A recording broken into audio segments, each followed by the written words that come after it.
Bismillahirrahmanirrahim. Assalamualaikum warahmatullahi wabarakatuh.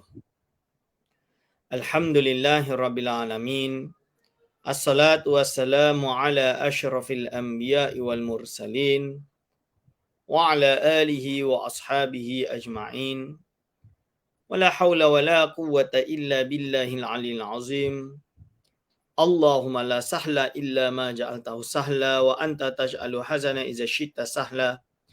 Rabbi syrah li sadri wa yassir li amri wahlul 'uqdatam min lisani yafqahu qawli, amma ba'du. Kepada yang dihormati Imam Besar Masjid Wilayah Persekutuan yang saya kasihi, kepada segenap asatizah, para alim ulama, para a'immah yang menghadiri majlis yang diharapkan penuh barakah ini, kepada segenap hadirin wal hadirat hafizakumullah.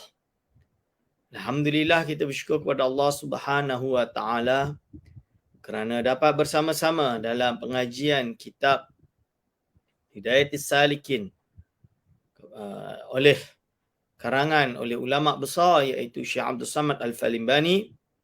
Dengan harapan pengajian ini kita mendapatkan ilmu yang bermanfaat fi dini wa dunia wal akhirah. Selawat dan salam dicurahkan kepada junjungan besar baginda Nabi Muhammad sallallahu alaihi wasallam. Dengan harapan syafaat uzma beliaulah kita berharap di akhirat kelak. Hadirin wal hadirat hafizakumullah, pada pagi hari ini kita berada pada muka surat 328,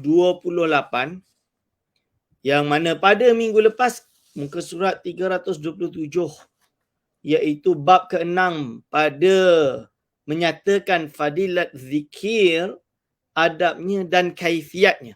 Kaifiat zikir. Jadi kita dah masuk kepada kaifiat zikir. Tuan-tuan dan puan-puan. Jadi di dalam perbahasan ini, minggu lepas kita membahas secara panjang tentang zikir-zikir, adab-adab zikir dan bentuk-bentuk zikir, iaitu zikir Allah dipanggil dengan ismil mufrad, zikir hu dipanggil dengan zikir huwiyah, lalu la dengan dan ha dan hi, dan telah disyarahkan dengan panjang pada minggu lepas.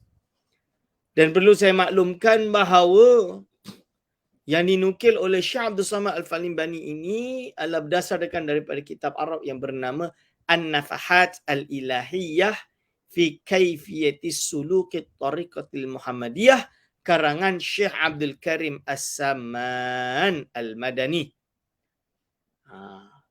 Untuk di Malaysia, kalau ingin bahasa Melayu hujah-hujahnya yang saya sebut pada minggu lepas, lebih detailnya boleh beli. Hari ini saya bawa yang ini buku dia, iaitu zikir dengan lafaz hu dan atau bahasa Arab dia al-hujjatu al-qati'atu fi bayani jawazi dzikri bil lafzil hu wa yang disusun oleh Fadilatul Ustaz insya-Allah Dr. Qariban Ustaz Izham Hakimi bin Rezan, iaitu kandidat PhD daripada Universiti Al-Qarawiyyin, takhasus dalam bidang fiqh di Universiti Al-Qarawiyyin di Maghribi.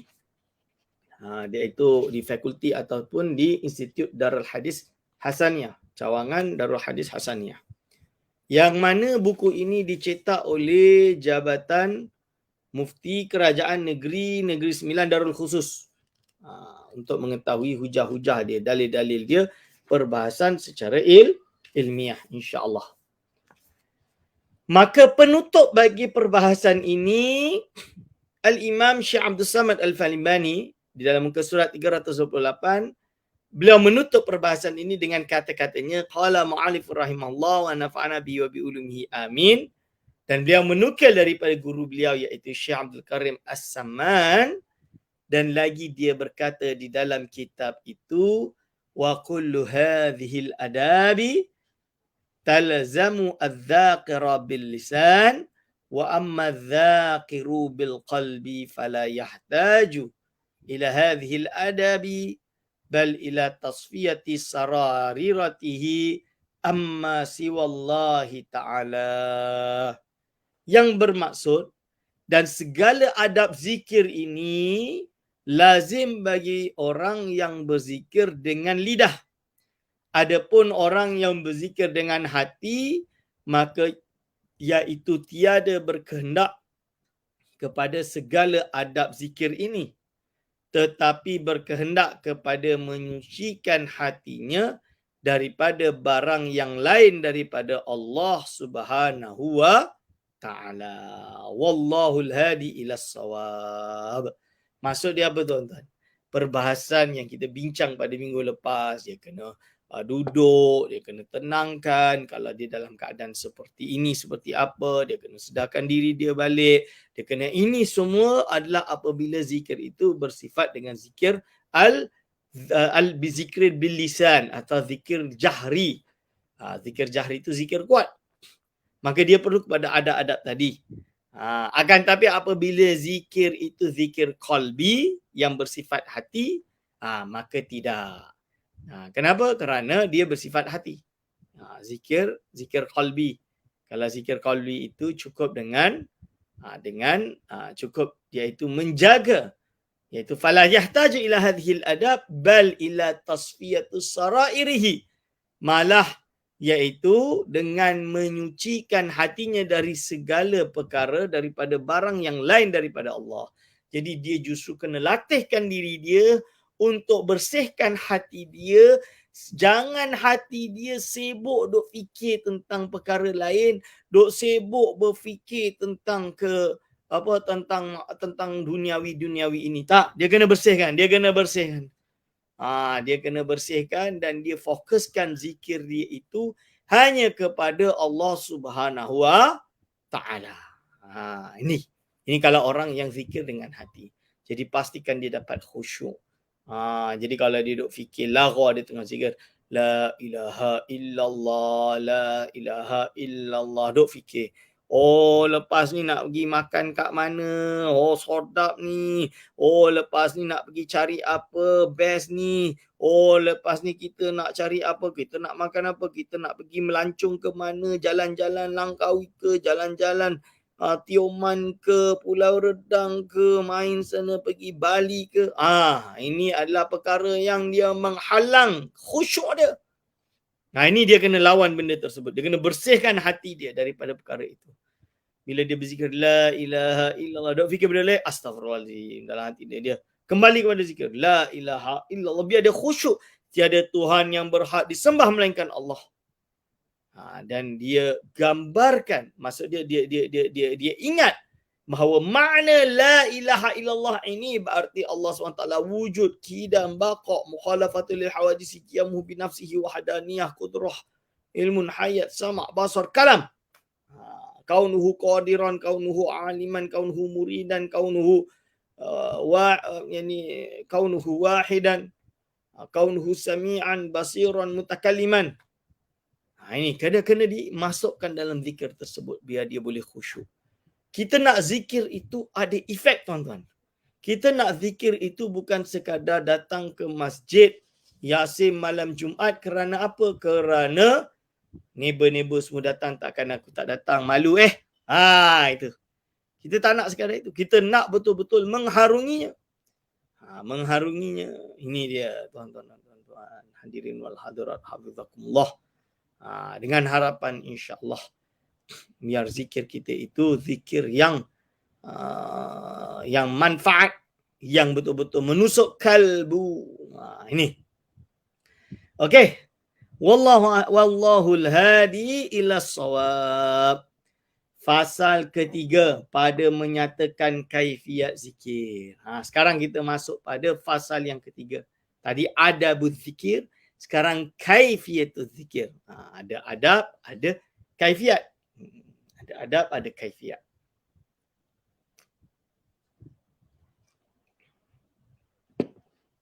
Okey. Lalu masalah kaifiat, qala mu'allif rahimahullah wa nafa'ana bihi wa bi ulumihi amin. Pada menyatakan kaifiat zikir, kaifiat atau cara zikir itu atas beberapa bahagi. Jadi cara zikir itu, kaifiat zikir itu ada beberapa bahagian. Tetapi aku sebutkan di dalam kitab ini 3 kaifiat. Tapi dalam kitab ini beliau membahas sebanyak 3 kaifiat, iaitu yang disebutkan oleh Syekhuna wa Ustadzuna Al-Afkham Maladzuna, iaitu Al-Arif Billah Sayyidi Syekh Muhammad As-Samman rahimahullah ta'ala di dalam kitabnya yang bernama An-Nafahat Al-Ilahiyah, iaitu jadi nak terangkan tentang cara berzikir yang dia nukil daripada kitab yang sama yang disebutkan tadi, iaitu An-Nafahat Al-Ilahiyah. Itu ada PDF dia, saya ada kitab dia lah, saya print. Kitab dia dalam berbahasa Arab. Dan ini dipakai oleh Tariqah Samaniyah Khalwatiyah. Itu nama tarikat dia. Termasuk yang mengikuti tariqah ini adalah imam besar, ulama besar. Dipanggil dengan Syekhul Islam Daulah Uthmaniyah, iaitu Syekh Muhammad Zahid Al-Kautsari. Ulama besar daripada Mufti Turki Uthmani, yang setelah kejatuhan Daulah Uthmaniyah dia pindah dan duduk di Mesir. So dia juga mengikuti tariqah ini. Maka apa dia kata? Kaifiat pertama. Jadi kaifiat pertama, bahawa duduk ia menghadap kiblat seperti duduk di dalam solat. Jadi cara dia kena duduk menghadap kiblat seperti duduk di dalam solat. Berarti iftirash. Iftirash tu macam mana bahasa Melayu dia? Duduk ketika solat lah tu lipat. Lutut berlipat tu kan. Duduk berlipat tu. Macam tu lah. Jadi dia kena macam tu. Okey. Dan menaikkan ia dengan La ilaha illallah. Jadi dengan La ilaha, bila dia lafazkan lafaz La ilaha tu sebelum disambung kepada illallah, itu dari atas pusatnya dia naik. Jadi letak dari atas pusat dia naikkan. Padahal diniatkan dengan La ilaha itu menafikan barang yang lain daripada Allah Ta'ala, daripada hatinya. Jadi segala sesuatu ini dibuangkan, disirnakan. Jadi biar jangan kita fikirkan, jangan kita duk sibuk tentang kita punya kerja, kita sibuk tentang kita punya harta, kita sibuk tentang kita punya kekayaan, kita punya urusan duniawi, kita buang. Kita nak hanya Allah SWT sahaja. Daripada hatinya, dia bersihkan.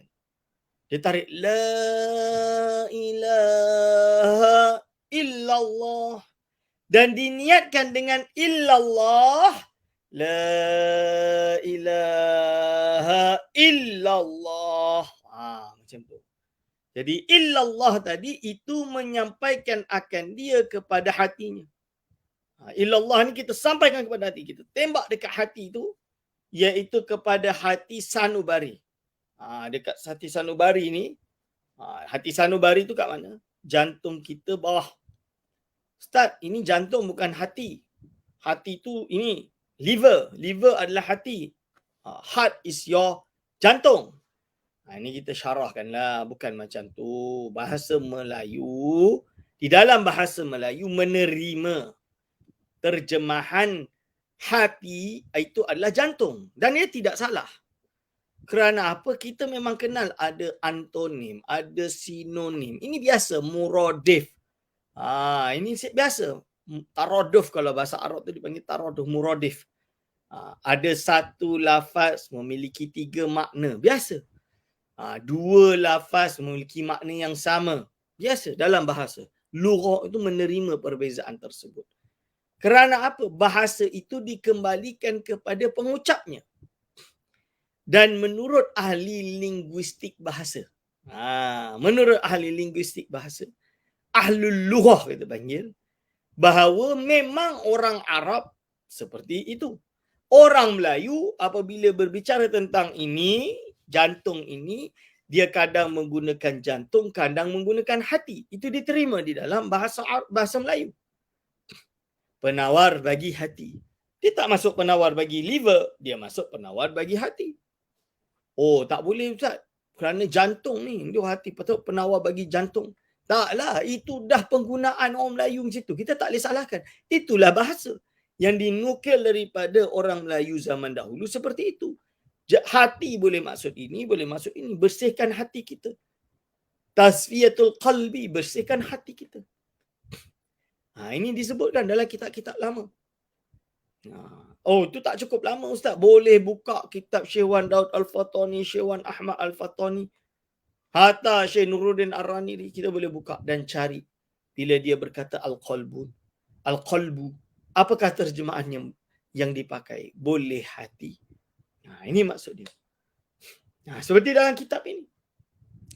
Tembak kepada hati sanubari. Daripada hatinya. Dan diniatkan dengan illallah itu menyampaikan akan dia kepada hatinya. Nampak? Kepada hatinya. Iaitu kepada hati sanubari. Hati sanubari. Padahal memalukan kepalanya, memalukan, bukan memalu-malu hal hayak, bukan. Memalukan, ketuk. Kita palu dia, kita ketuk dia. Lebih kurang macam tu. Bukan ambil palu pukul jantung. Itu orang tak sihat je bagi makna macam tu, tuan-tuan. Maksud dia apa? Lalu sanubari padahal memalukan kepalanya kepada pihak kiri dengan illallah, la ilaha illallah. Maksud dia macam tu. Palu kan, tembak kan. Ustaz pelik pula ni. Bukan, ini macam mana kita dalam berzikir ini nak memberi asar, nak memberi kesan sehingga mengalahkan hawa nafsu. Ini nak membunuh hawa nafsu, nak membunuh segala tipu daya. Itu tujuannya.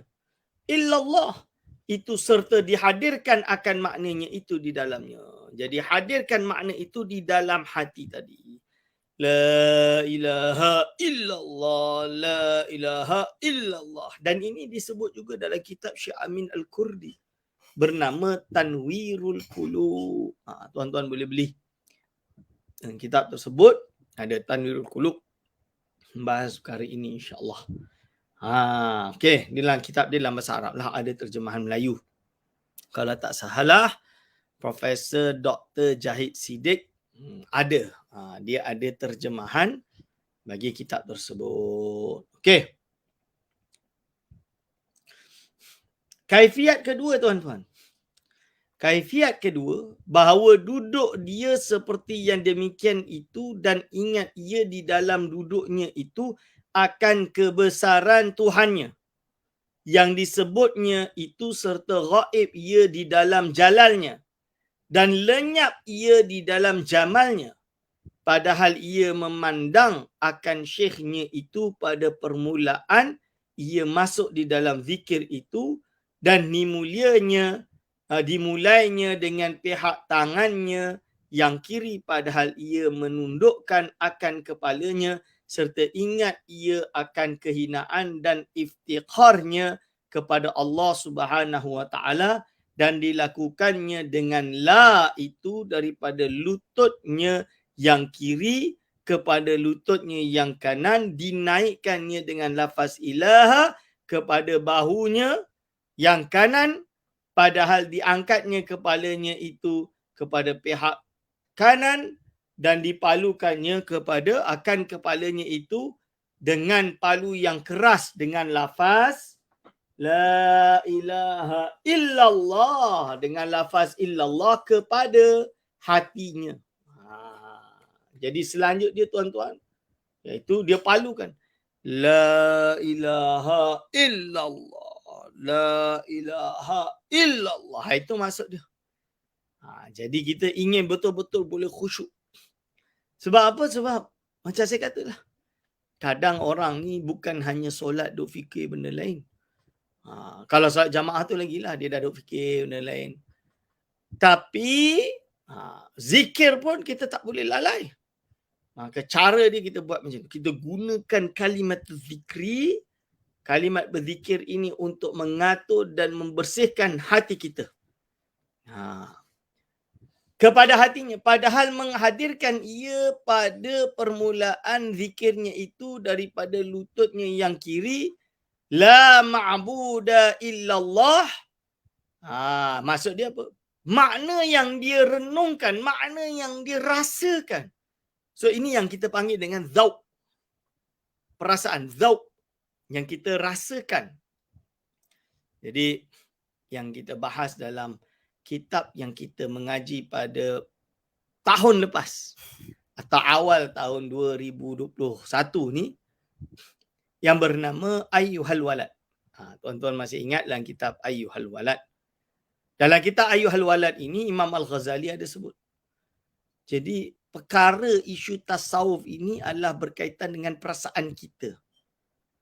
Yang namanya perasaan kita ni, rasa ni zauqi. Dia tak boleh difahami secara logik. Dia tak boleh difahami secara logik. Tapi dia diterima, diamalkan, dirasakan secara zauqi. Itu maksud dia, secara zauqi. Apa yang dimaksud dengan zauqi? Dengan perasaan. Jadi dirasakan, kita rasakan bahawa bila kita berzikir la ilaha illallah, peringkat yang pertama, la ma'buda illallah. Tidak ada Tuhan yang disembah melainkan Allah. Kita buat macam tu. La ma'buda illallah. Makna yang kita rasakan.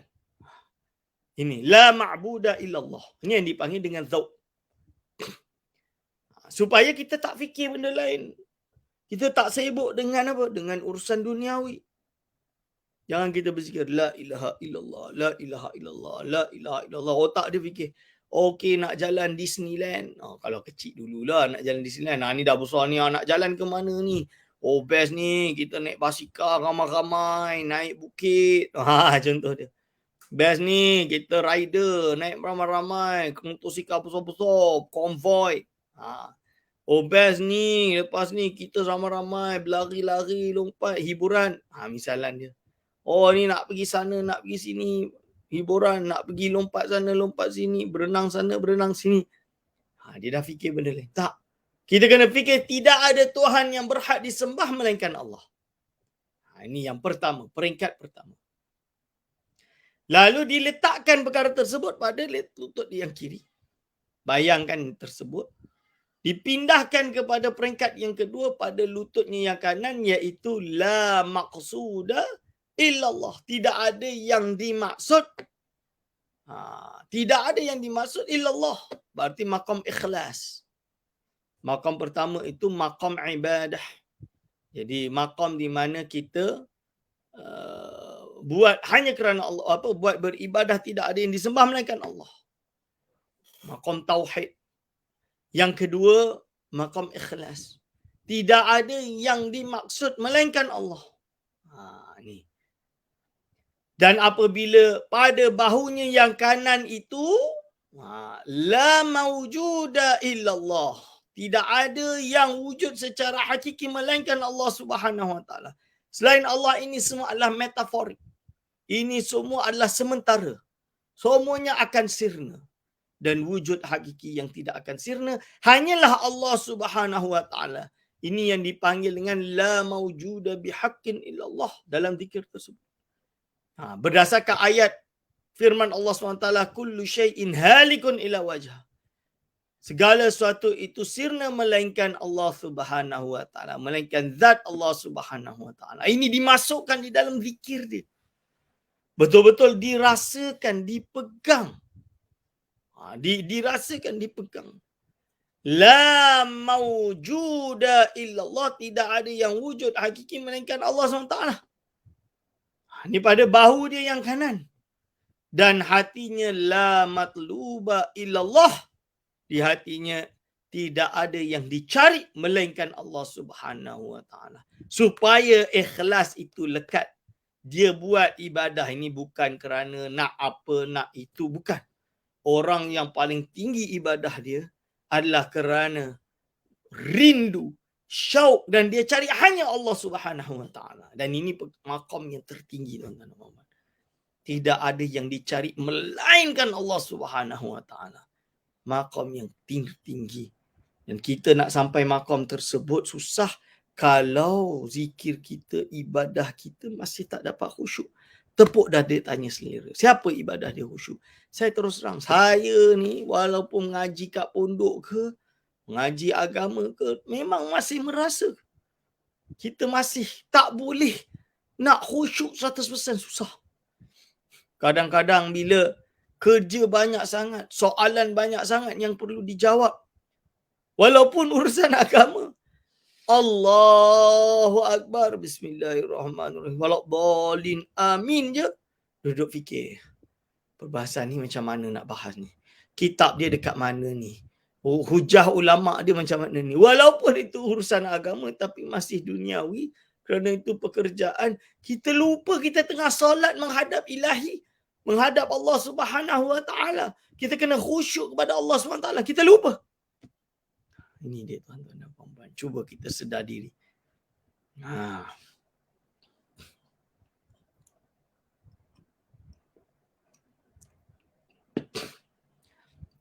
La matluba illallah. Dan ketika sempurna zikir itu, maka dilanjutkannya dengan hu illallah, iaitu serta menahan dia akan nafasnya padahal dia menanti faedah al-faid al-ilahi. Jadi dia berharap dia mendapat sinaran, iaitu Allah SWT memberikan cahaya penerangan hati kepada dia, iaitu faedah zikir yang datang daripada Tuhan kita Azza wa Jalla, iaitu daripada Allah SWT. Menganugerahkan dengan zikir itu sehingga kita mendapatkan kekhusyuan, kita mendapatkan keikhlasan, kita mendapatkan tazkiyatun nafs, kita mendapatkan kelegaan hati dari segala pancaroba dan lain-lain. Iaitu nur yang ditaruhkannya. Allah letakkan nur ini di dalam hati yang membanyakkan akan zikir itu. Yang Allah letakkan, yang Allah titipkan, yang Allah letakkan, anugerahkan dalam hati. Zikir itu. Cahaya itu diletakkan dalam hati. Yang membanyakkan akan zikir itu, akhirnya justru merasa lazat. Allahu nurus samawati wal ardi. Mathalu nurihi kamishkat. Jadi Allah ini, Allah menerangi langit dan bumi. Berarti Allah yang menerangi seluruh alam ini, tuan-tuan dan puan-puan. Ini membanyakkan akan zikir itu, dan dengan nur itu hasil. Jadi ditaruhkannya dalam hati yang membanyakkan akan zikir itu, dan dengan nur tadi itu hasil makrifat akan Allah Subhanahu Wa Taala. Dia betul-betul mengenal Allah SWT, kerana ini perkara yang bersifat zauqi.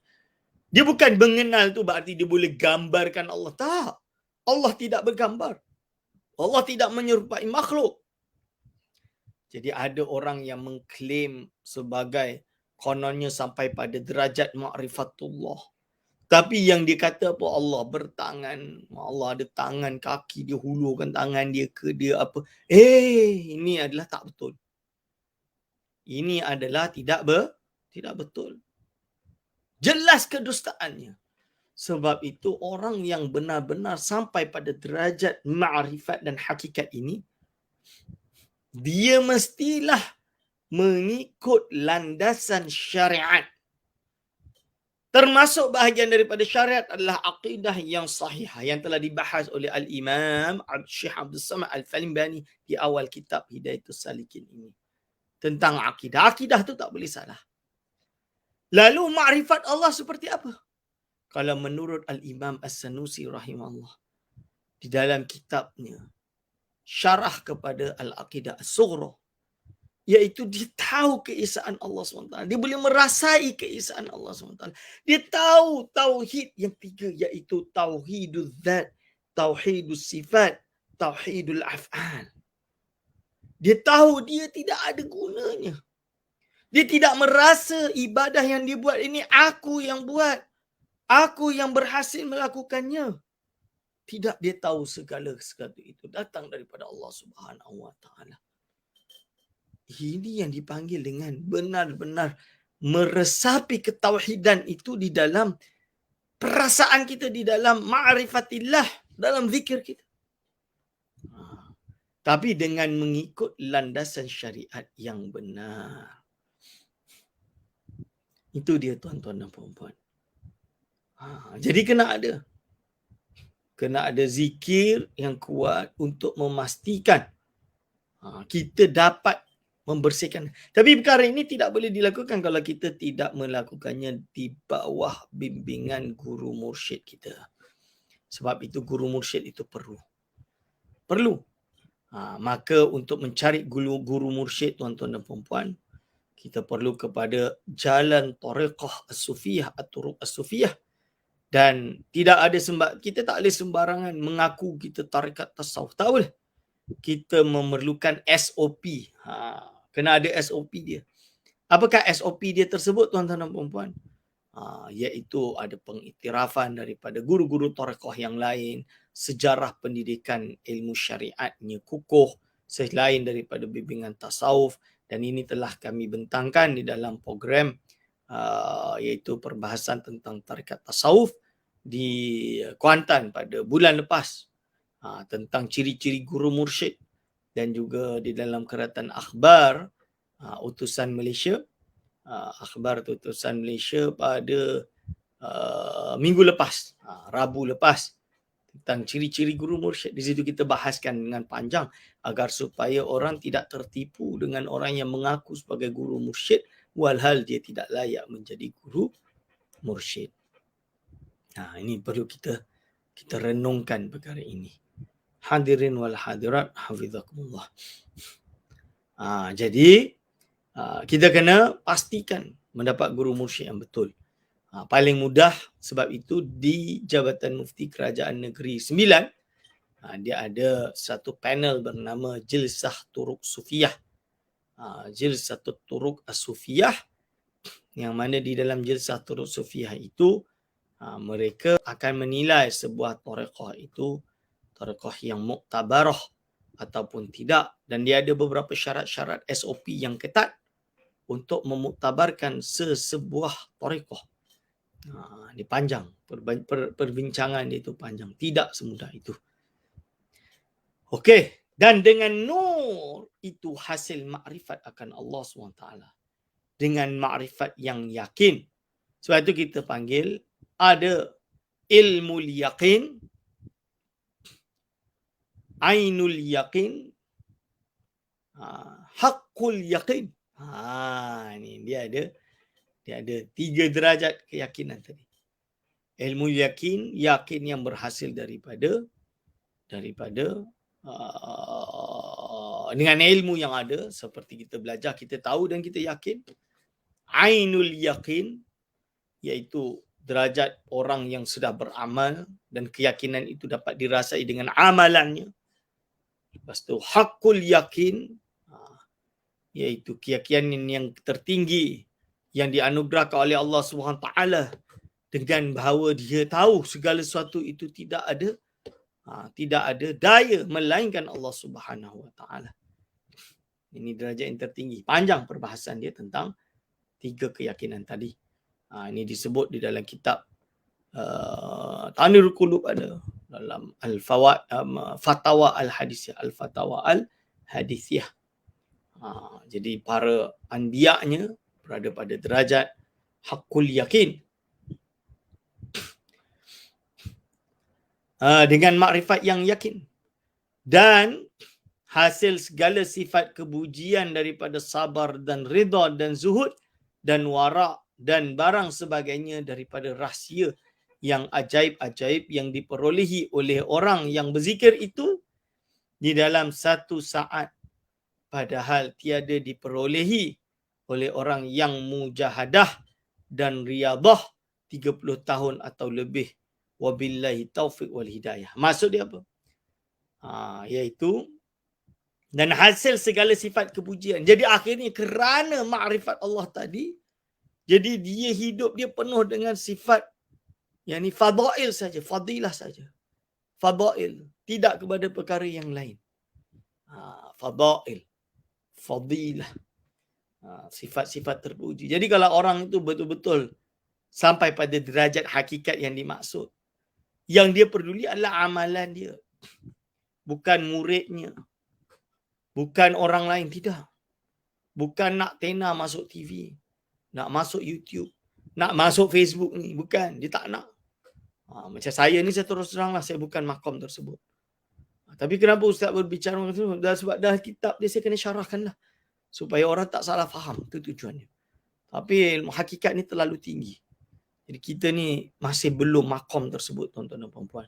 Kalau orang dah makom tersebut tu, dia tak nak semua benda ni. Dia tak sibuk kecoh-kecoh nak masuk YouTube. Dia tak kecoh-kecoh nak masuk Facebook. Dia tak kecoh-kecoh kat luar tu, tak nak. Dia tak kisah nama dia dia anggap hodoh ke, disesatkan ke, dikafirkan. Dia tak kisah. Dia peduli hanya Allah SWT. Dia tak kisah dengan murid dia pun. Dia dah hanya kepada Allah SWT saja. Dia tak buat dia tak sibuk dengan urusan orang lain. Dia sibuk dengan urusan dia sendiri sahaja. Tapi kalau orang yang masih menilai, masih nak jual produk, masih nak menjual nama dan lain-lain, itu bukanlah hakikat. Itu bukanlah hakikat, tuan-tuan dan puan-puan. Ini. Jadi dia penuh dengan sabar dan redha dan zuhud, justru zuhud. Dia tak kisah dengan fulus. Dia harta emas ni bagi dia batu je. Duit dia kena curi, contoh dia kena scam ke, kena curi ke. Dia tak kisah, tuan-tuan. Saya ada guru masih hidup. Orang Indonesia. Nama dia Kiai Taifur Mawardi. Purworejo. Dari daerah Purworejo, Jawa Tengah. Jadi Kiai Taifur ini, waktu ngaji di Mekah tu ngaji dengan Abu Yasir Muhammad Alwi Al-Maliki. Beliau kealimannya Masya Allah. Saya bagi tahu lah, kealim memang alim. Bolehlah duduk baca kitab dengan dia, bolehlah. Nak tanya soalan, bolehlah. Dan dia ni usul fiqh dia Masya Allah. Mengajar muhadzab. Imam Shirazi, muhadzab mazhab Syafi'i. Hafal Quran 30 juz. Kalau Ramadan tu solat tarawih tu dia jadi imam. Tapi kalau dia jadi imam tu, makmum dia yang hafal lah. Hafal 30 juz juga. Memang biasa. Satu malam 10 juz atau lebih. Ramadan tu jarang tidur lah kalau malam tu. Maybe tidur 5 minit bangun balik. Teruskan tahajud ke apa. Jadi Kiai Taifur Purworejo ni bukan hanya alim secara kognitif. Kognitif ni maksud dia akal, kredit, alim. Tak. Kalau bab hafal tu tak payah sebut lah. Kitab-kitab tu dihafalkan semua. Sebab dulu dia miskin. Waktu kat pondok tu, waktu kecil, dia tak mampu beli kitab. Tak mampu nak beli kertas. Jadi apa dia buat? Dia hafal. Dia pinjam buku kawan dia, kitab kawan dia, dia hafalkan. Itu je dia punya modal dia, hafal. Jadi cerita dia, bila dia dah balik ke Nusantara ni, balik ke Indonesia, tepatnya di kampung di Purworejo, yang waktu dia balik tu, kampung dia tu majoriti Kristian. Sebab diorang dulu komunis, kecuali keluarga dia. Keluarga dia tu Islam yang kuat, satu-satunya. Dan satu kampung ni dah jadi, zaman komunis jadi komunis, PKI di Indonesia. Bila komunis dilawan dan kalah, maka diorang jadi Kristian pada waktu itu. Dan dia berdakwah tahun 1987. Bila dia balik tu, dia berdakwah untuk mengislamkan kembali. Dan hari ini seluruh kampung dia tu Islam. Kecuali satu keluarga lah di belakang rumah dia. Kerana masih ada kesan-kesan tersebut. Tapi jadi cerita dia, Kiai Taifur ni bila saya jumpa dan saya lihat saja, sehebat apa pun dia, murid yang dekat dengan Syekh Muhammad Ali Al-Maliki, Abu Yasir Muhammad Alwi Al-Maliki, sangat dekat. Akan tapi Kiai Taifur tak ada bergelumang dengan kemewahan sama sekali. Tidak. Dia kalau pergi datang dijemput, kalau orang jemput tersebut nak bagi dia hotel 5 bintang contoh dia, dia ingat duduk. Kalau boleh dia kata biarlah duduk kat rumah je. Macam Syekh Muhammad Ali Maliki. Dia tak nak duduk dekat hotel. Sebab apa? Hotel ni banyak. Ada khamar lah apa-apa kan. Dia tak nak. Dia kalau boleh dia nak Duduk kat rumah biar tak ada tempat maksiat. Contoh dia macam tu. Jadi homestay lah. Dan saya ingat lagi, baju dia, jubah tu lah, jubah putih berapa pasang, itu je lah. Kopiah putih dia, kopiah Malaysia tu dia suka lah. Tu memang tu lah dia pakai. Tak ada yang lain. Lepas tu, kalau ada orang datang, pernah datang membawa bayar zakat. Nak bayar zakat kat dia lah. Sebab dia pondok dia besar. 4,000 murid lebih. Dan bukan satu ni. Dia buka, dia ada anak murid yang alim. Ada orang nak wakafkan tanah, buka pondok, nak bagi kat dia. Dia kata, okey, jangan bagi kat aku. Aku bagi kat murid aku ni. Biar dia buka kat sana. Pondok di sana. Buka pondok. Dia bagi 20 murid kau ngaji dengan ustaz tu. Dia orang pun pergi ngaji dengan ustaz tu. Hari Jumaat datang ke pondok dia. Ngaji sama-sama. Macam tu dia tuan-tuan. Cara dia dakwah. Banyak. Disebarkan serata Indonesia. Sampai Malaysia juga. Buka. Di Kuala Pilah, Teraci. Ada cawangan dia, pondok dia. Itu di bawah bimbingan Dr. Yusri Mazlan. Imam besar masjid negeri Sembilan. Dan lain-lain. Dia datang Kuala Lumpur. Jadi kalau dia datang, saya turunlah jumpa dia. Jadi ada orang datang bawa duit zakat. Satu beg penuh dengan duit RM100,000 untuk zakat. Maka dia bagi kepada dia. Jadi satu beg. Depan orang yang bagi tu juga dia buka. Panggil ustaz ni. Panggil ustaz tu. Datang ustaz tu. Okey, ni zakat. Dia pergi ambil berapa juta rupiah. Bagi ni zakat untuk minta. Ustaz ni datang ambil ni. Panggil tu. Bahagian tu. Sampai habis kosong. Lepas tu yang bagi tu tanyalah. Pak Kiai, untuk saya bagi ni untuk Pak Kiai. Dia kata, tak apa. Yang penting semua murid-murid ni, santri-santri ni boleh duduk di pondok mengaji, makan, hidup. Ini yang penting. Mereka ini asnaf fuqara wal masakin. Saya ni dah setiap hari boleh makan, tu dah cukup dah. Dia ambil apa yang cukup saja. Masya Allah. Tawakal dia tinggi tuan-tuan dan puan-puan.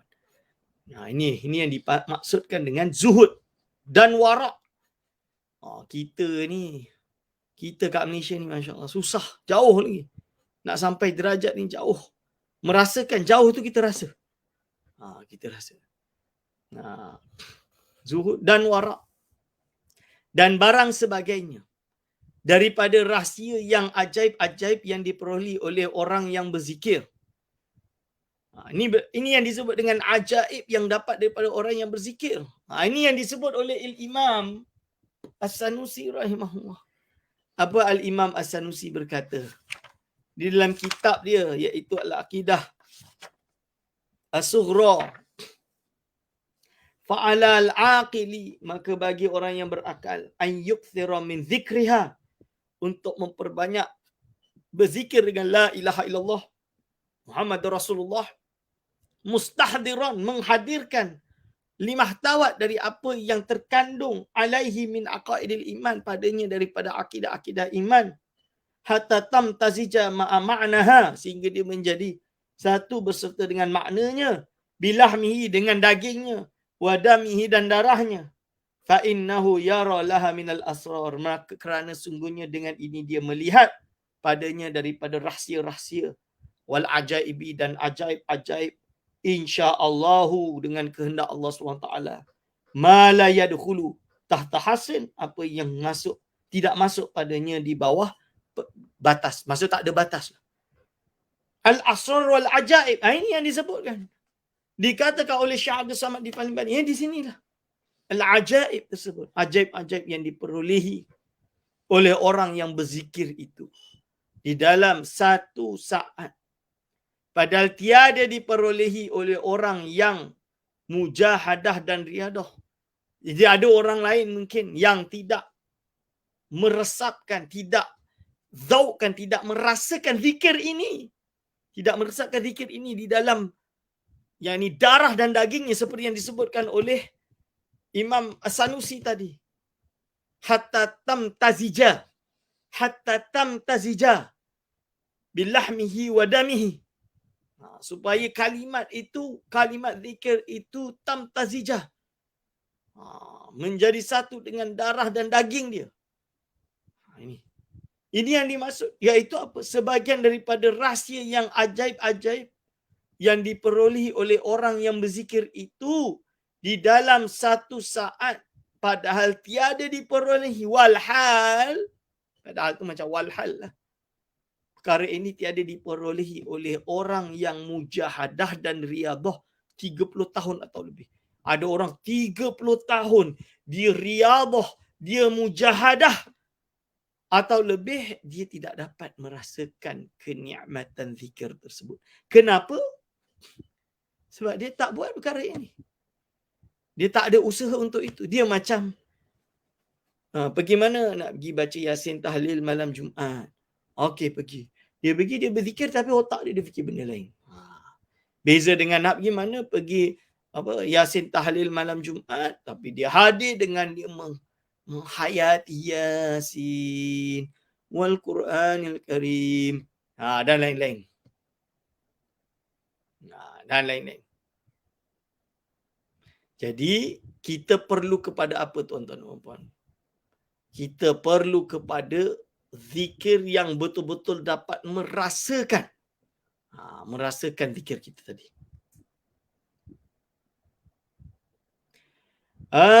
Selanjutnya,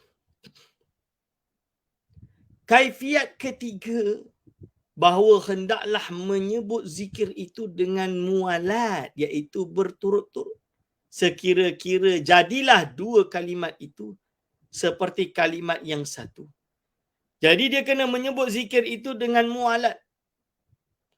La ilaha illallah, la ilaha illallah, la ilaha illallah. Mualat.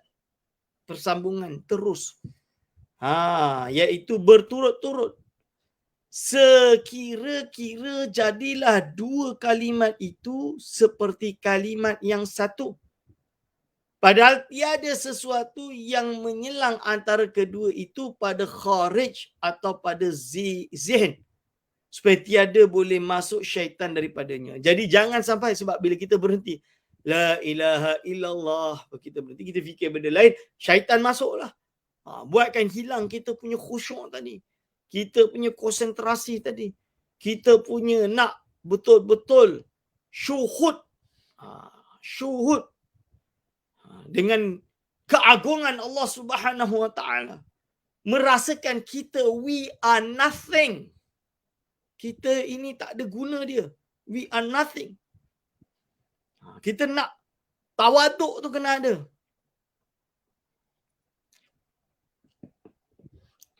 Iaitu pada zihin. Khariju zihni. Supaya tidak boleh atau tiada boleh masuk syaitan daripadanya itu. Dan inilah terlebih hampir membukakan bagi hati dan terlebih menghampirkan akan jalan kepada Allah. Jadi cara ini buat kita lebih dekat dan hampir kepada Allah SWT. Menyebabkan kita ini lebih dekat untuk mencapai kekhusyuan. Mencapai pada derajat khusyuk, tuan-tuan dan puan-puan.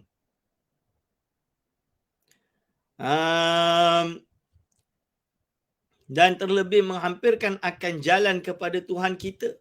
Dengan syarat hendaklah dihadirkan makna zikir. Tapi bukanlah la ilaha illallah, la ilaha illallah buat-buat. Otak fikir, teranya aku boleh berzikir macam ni. Tak betul. Itu tak betul juga. Tak. Yang dimaksudkan yang kita berbicara ini, dia kena bukan zahir orang nampak, dia ni khusyuk. Bukan nak cari macam tu, tuan-tuan. Kita berzikir laju ini supaya apa? Supaya kita betul-betul hudur. Hadir. Hudur tu. Nak hudur. Jadi kita kena berzikir itu dengan niat ikhlas kerana Allah Subhanahu Wa Taala. Fikirkan maknanya. Ala bizikrillahi tatmainnul qulub. Ini. Ketahuilah dengan berzikir dengan kepada Allah SWT itu tatmainnul qulub, dapat menyentosakan hati masing-masing, hati kita ni. Berarti apa, tuan-tuan? Kita perlu kepada zikir yang boleh memberi kesan kepada kita, dan ini tidak boleh tercapai melainkan kita melihat makna-maknanya. Ni yang disebut oleh Imam Sanusi tadi. Jadi bila fa'ala kulli akilin an yukthira min zikriha mustahdiran limahtawat, mustahdiran, menghadirkan pada apa yang terkandung daripada kalimat musyarrafah ini, kalimat yang dimuliakan ini. Itu la ilaha illallah. Ini dia kena menghafal dengan hatinya pada tiap-tiap kali zikir. Itu. Ini hadirkan makna dia, mustahdiran bahasa Arab. Dan sekurang-kurang zikir itu bahawasanya pada tiap-tiap mengata la ilaha illallah. Jadi sekurang-kurang zikir itu bahawasanya pada tiap-tiap mengata la ilaha illallah itu tiada ada di dalam hatinya itu sesuatu yang lain daripada Allah. Jadi kena tiada di dalam hatinya itu sesuatu yang lain daripada Allah SWT. Jadi dia kena tak ada benda lain melainkan kepada Allah SWT jua. Kullu syai'in halikun ila wajah. So buang semua penyakit-penyakit hati ni, dunia ni, kerjanya apa dia, semua ni kita kena buang. Fokus hanya kepada Allah Subhanahu wa taala. Hudur qalbi. Kehadiran hati hanya menghadap Allah Subhanahu wa taala semata-mata. La ilaha illallah, la ilaha illallah, la ilaha illallah. Khusyuk. Ini baru boleh kita mengatur hati kita. Kita konsentrate dengan hati kita. Kita boleh ketuk hati kita. Pastikan dia bangun dan dia sedar. Ini dia tuan-tuan.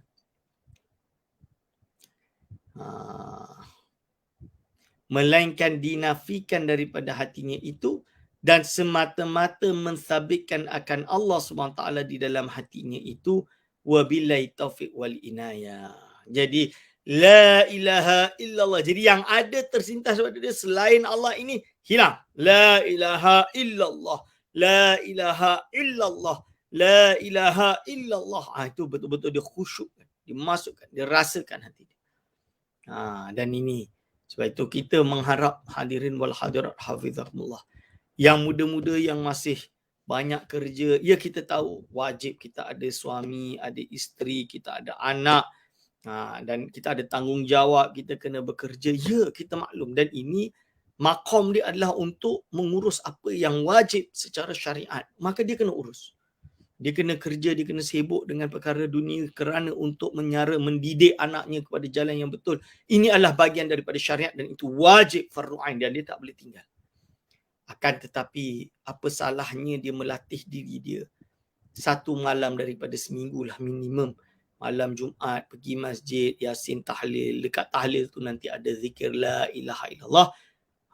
Dia cuba mendidik diri dia untuk memastikan zikir itu zikir yang betul-betul dapat tatmainnul qulub. Ini cuba melatih zikir tu, melatih diri dia untuk seperti itu tuan-tuan dan puan-puan, hadirin wal hadirat, hafizakumullah. Jadi kita ni sebagai hamba memang banyak kekurangan, banyak kelemahan. Tapi kita cuba untuk cuba untuk memberi yang terbaik. Memberi yang terbaik untuk membersihkan hati kita daripada segala penyakit-penyakit hati. Segala penyakit hati. Hadirin wal hadirat hafizakumullah. Tapi yang dah tua, dah pencen, ingat Allah dah beri umur lebih daripada kesibukan yang perlu dilakukan dengan kesibukan duniawi. Berarti dia dah pencen ni. Dia ada banyak waktu lagi. Maka apa? Dia fokus dengan berzikir. Dia sibukkan setiap hari dia beramal. Baca Al-Quran 2 juz, 3 juz sehari. Baca salawat, wirid-wirid. Bila berzikir, berwirid itu, dia berusaha untuk khusyuk, melatih diri dia. Khusyuk, mendapatkan konsentrasi, menenangkan fikiran, menghias diri dia dengan kebaikan, membuang keburukan. Jadi, inna salata tanha anil fahsya'i wal munkar. ayat tersebut apa kita nak faham? Sesungguhnya solat ini mencegah perkara yang fahsyat dan munkar. Solat boleh ke mencegah? Kalau solat orang-orang yang sahun, tak boleh lah. Tapi solat orang-orang yang khusyuk, habis solat pun dia masih ingat Allah. Dia masih merasakan kewujudan kehadiran hudur ilahi, divine presence tu masih ada dalam hati dia. Sehingga bila maksiat depan dia, dia tahu ini maksiat, na'udzubillah min zalik. Orang nak bagi rasuah, dia tahu ini na'udzubillah min zalik, haram. Allah SWT Maha melihat. Tahu. Berbeza orang yang dah lalai. Kalau terlintas badannya Allah, Allah baginya. Contoh dia, na'udzubillah min zalik. Dia tidak tanha anil fahsy. Solatnya tidak tanha anil fahsyi wal munkar. Solatnya tidak mencegah daripada perkara fahsyat dan kemungkaran. Sebab itu tuan-tuan dan puan-puan, kita berharap kepada apa? Kita berharap kepada Allah SWT anugerahkan kepada kita iaitu ketakwaan. Ini yang paling penting, takwa. Jauh takut kepada maksiat. Takut kepada Allah SWT. Takut kepada perkara-perkara maksiat berlaku pada kita. Berharap untuk Allah sentiasa menyelubungi diri kita dengan nikmat zikir, dengan ibadah dan lain-lain. Baik, insya-Allah kita iktifakkan pengajian kita sampai hari ini pada sekian, iaitu muka surat 330. Pada minggu hadapan kita ada cuti dua Selasa. Kita akan bertemu insya-Allah tahun 2022, iaitu 4 Januari 2022. Insya-Allah kerana pada kita cuti dan kita mula insya-Allah 2022 pada bab ke-7 pada menyatakan adab bersahabat dan muasyarah. Muasyarah ni bersama-sama iaitu berkasih-kasihan beserta Khalik iaitu Allah SWT dan beserta makhluk yang insya-Allah kita akan bahas nanti. Saya iktifakkan pengajian saya sampai sekadar ini. Aqulu qauli hadza astaghfirullah li wa lakum. Wassalamualaikum warahmatullahi wabarakatuh.